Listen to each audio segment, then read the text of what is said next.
Dako naman tayo sa probinsya, handang-handa na ang Camarines Sur para sa paggunita ng undas. Kaugnay nito, nananatili namang stable ang presyo ng mga bulaklak sa probinsya sa kabila ng pagiging in-demand nito ngayon. Nagbabalik aming kasamang si Grace Refama Simando ng Radyo ng Bayan Naga para sa detalye.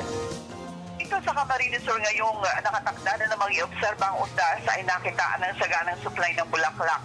Karamihan sa lokal na bulaklak kasi ay nabibili lamang mula mismo sa mga tagapagtanim na nasa Aplan Barangay ng Carolina, Bacol at Cararayan. Mapalad ka ito dahil sa halagang 10 piso hanggang 50 pesos ay kumpul-kumpul na ng baby spread at local chrysanthemums ang kapalit. Sa mga ordinaryong araw, ang mga ito ay mabibili lamang 3 tali sa halagang 20 pesos. Samantala, sa downtown Naga, nakapwesto na rin ang sangkaterbang magbubulaklak. Ito yung mga nagbibenta ng mga angkat na bulaklak mula sa Baguio, sa Tagaytay at Laguna.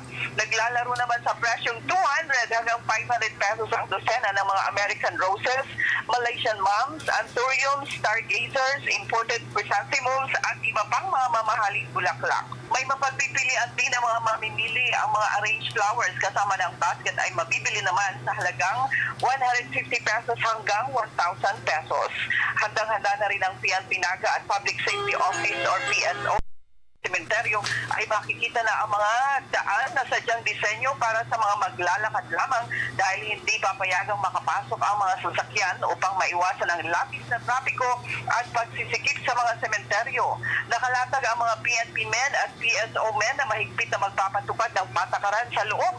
Walang alak, walang mga malalakas na sound system, bawal ang mga patalim, itak at iba pang mararahas na sandata. Radyo ng Bayan Naga para sa Telebisyon ng Bayan, Grace Refama Simando.